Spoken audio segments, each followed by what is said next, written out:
रोमा दी का फोन आया था। उनके बेटे रमेश की शादी तय हो गई है। हम दोनों को आने का न्योता दिया है। नंदिनी अपने पति आशीष को खाना परोसते हुए बता रही थी। मैं तो नहीं जा पाऊंगी यार, और बच्चों के भी एग्जाम रहेंगे। देख लो, बहुत जरूरी ना हो तो तुम भी रहने दो, दोनों फिर कभी चलेंगे। इतना कहकर अपना खाना खत्म कर आशीष कमरे में चला गया। मन तो किया कि जोर से चिल्लाकर पूछूं कि यदि तुम्हारी बहन के बेटे की शादी होती तब भी क्या तुम ऐसे ही कहते, लेकिन कहकर भी क्या फायदा। घर गृहस्थी में ऐसे इतनी ही बातें नजरअंदाज करनी पड़ती हैं।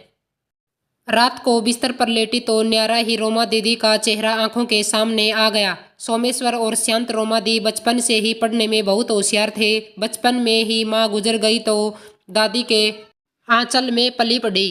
12वीं करते ही शादी कर दी गई। ससुराल में सास ससुर ने ननद देवर और पति कुल मिलाकर पूरा परिवार था। दीदी अपने मायके और ससुराल में 12वीं तक पढ़ने वाली पहली लड़की थी, लेकिन तब बहू की पढ़ाई लिखाई का बहुत अधिक महत्व नहीं था। ससुराल ने जीवन सहज नहीं था। कुएं से पानी खींचने, सेल पर मसाला पीसना, यदि कुछ अच्छा था तो वह थे जीजाजी। दीदी से बहुत प्यार करते थे, उन्हें पूरा मान सम्मान देते थे। पंचायत चुनाव में दीदी की सास मां सरपंच पद के लिए चुन ली गई।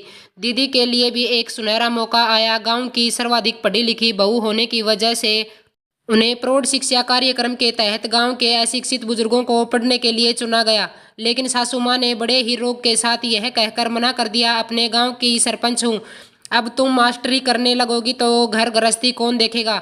संस्कारों से बंधी मेरी बड़ी बहन ने इसमें भी अपनी खुशी ढूंढ ली और बिना कोई शिकायत किया अपनी छोटी सी दुनिया में रम गई। कालांतर में दीदी और जीजाजी 2 बच्चे जय और जिया के माता पिता बने। परिवार में एक और बहू यानी दीदी की देवरानी भी आ गई। सासू माँ सदा ही छोटी बहू की गलतियां नजरअंदाज कर जिम्मेदारियों की पोटली बड़ी बहू को ही थामती, जिसे मेरी बहन खुशी खुशी निभाती जा रही थी। कहते हैं किस्मत के आगे किसी का जोर नहीं चलता।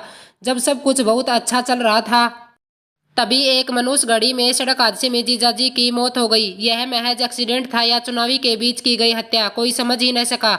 बच्चों की सारी जिम्मेदारियां दीदी पर आ गई। जिया 8 वर्ष की और जय 5 वर्ष का था। बेटे के सामने जाने का गम था याद। सासू माँ की आक्रामकता, बच्चों को संभालने कोई भी तैयार नहीं था। ऐसे में घर से बाहर जाकर काम करना मुनासिब नहीं था। मजबूरन आशा कार्यकर्ता बनकर गांव की गर्भवती महिला को सुरक्षित प्रसव हेतु अस्पताल के चक्कर काटने पड़े। तब कहीं जाकर थोड़े बहुत पैसे मिलते। जीजा के जाने के बाद बीमा की राशि के 4 हिस्से किए गए, जो सासू माँ, ननद, देवर और बच्चों में बराबर बांटे गए। ऐसे ही समय पंख लगाकर उड़ गया और दीदी ने 18 वर्ष की उम्र में अच्छा घरवार देखकर बेटी की शादी कर दी। तब से अब तक पारिवारिक जिम्मेदारियां आज भी जैसे की तैसे बनी हुई हैं। सास ससुर दीदी के साथ ही रहते हैं, लेकिन जरूरत पड़ने पर साथ देवर देवरानी का देते हैं। राखी, दिवाली, होली जैसे त्योहार पर लेन देन दीदी को करना पड़ता है। बहू तो ठहरी, और फिर सास ससुर जहाँ रहते हैं मेहमान भी वहाँ आकर ठहरते रुकते। अब दीदी की भी उम्र हो चली है। बेटे का ब्याह भी समय रहते हो जाए तो कुछ बच्चों की जिम्मेदारियों से मुक्त हो जाएगी दीदी।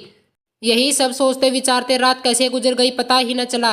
अब तो फटाफट सारे काम करके मुझे जल्दी तैयार होना है। कोई जाए या न जाए, मैं तो अपनी दीदी के बेटे की शादी में जरूर जाऊंगी। दोस्तों, कुछ लोग छोटी मोटी परेशानियों में किस्मत का रोना धोना करने लगते हैं, जबकि वही कुछ लोग बड़ी बड़ी मुसीबत में भी जीवन जी कर दिखाते हैं। किस्मत की गाड़ी में कर्म का तेल डलता है। मन का ब्रेक सही हो तो जिंदगी का इंजन चलता रहता है। आपको ये कहानी कैसी लगी प्लीज कमेंट करके जरूर बताएं। वीडियो को लाइक करें, शेयर करें और सब्सक्राइब करें।